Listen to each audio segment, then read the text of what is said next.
So Jhoan Duran to the Phillies, Ryan Helsley to the Mets, and Brian Hayes to the Reds. And out of those three deals, somehow the Cardinals deal for Ryan Helsley, they were the team who received the most in return of any of these three deals. The Pirates and the Twins just let themselves get fleeced. And I want to focus a lot less on that Helsley deal. I would rather focus in on some of these shameless teams who just... And this Jhoan Duran deal, the entire league knows what's going on with the player. They know what's going on with Jhoan Duran and his situation. There's a lot of teams in this league that either operate in the red or would operate in the red if it weren't for revenue sharing, who just see an 8-figure salary on a player, whether it's through arbitration or through some big contract that the owner signed to keep the fans from getting pissed off that he never intended to actually keep on the books. But either way, when one of these teams has an 8-figure salary on the books, all they see it as is an 8-figure loss they have to get rid of. And the whole league knows that. The whole league looks at the Brian Hayes contract and says the Pirates have no choice but to get rid of that player. So any value that he may have had is completely negated. And the same thing essentially goes for Jhoan Duran. I mean, the Pirates received Taylor Rogers, who is not a young pitcher like you think the Pirates would be going after as a rebuilding team, and a minor league shortstop who is far from a top-level prospect in the Cincinnati organization, for a guy that you signed to a long extension before, who, you know, for a long time people thought was going to be a centerpiece of your franchise. And it's just what happens when a losing environment permeates a team that's already suffering through significant financial struggles. And it's a shame how many teams in the league there are, whether it be Sacramento, whether it be the White Sox, whether it be the Pirates, who honestly just seem to be hopeless at this point in time. And it has to be a brutal spot to be in to be a fan of one of these teams and understand that your team is essentially being used as a minor league feeder for the rest of the league. Essentially a quadruple A team. Or a quadruple A team with Carlos Correa and Royce Lewis thrown in there. That might be a little mean, but, you know, the player the Twins get back in this deal, Mick Abel, but this is a guy whose development could go up. It's a guy whose development could go down. Nobody knows what's going to happen to Mick Abel. Talented arm, first-round pick.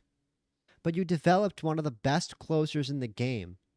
And the Twins already have an affinity for bringing in pitchers where, you know, their development is almost like pulling the lever on a slot machine. What are you going to get?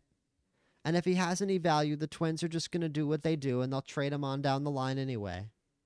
And it's another example of how I have no idea how any small market GM could reasonably put together a winner like this. There's going to have to be some kind of spending at some point.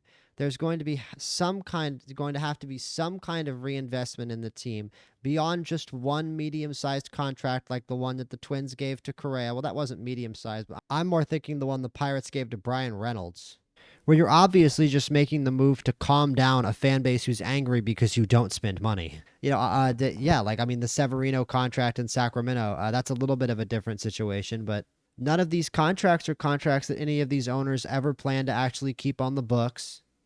And it's almost like, you know, it borderline could be possible. It's a conspiracy theory, but that the league just tells these teams to sign contracts like this so they can keep up some air of competitiveness, because I just think the league doesn't really want the fans to know just how many teams operate in the red or operate under the black, operate not making money. The Yankees make money. The Red Sox make money. The Phillies definitely make money. You see how many people come into the turnstiles every night. The Dodgers make money.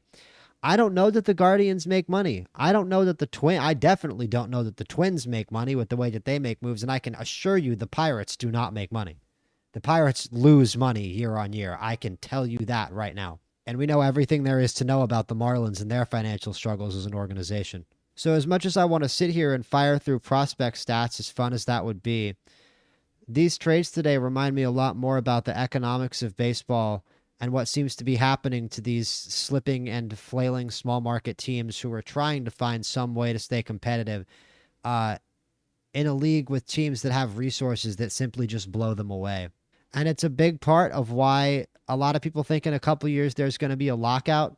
why the next CBA negotiation is going to be some chaos. And of course, speaking of the Phillies, that big story a few days ago of Bryce Harper and the commissioner of baseball getting in a screaming match in the locker room over the implementation of a salary cap. So all those things are going to play out over the next few years, and you're going to see how the league actually handles organizations like the Twins, who used to be a perennial playoff contender, who now seem, just like the Orioles, to be deathly afraid of reinvesting in their roster, and almost like they're scared of actually making the necessary moves to go to the playoffs, when we all know it's actually about the almighty dollar.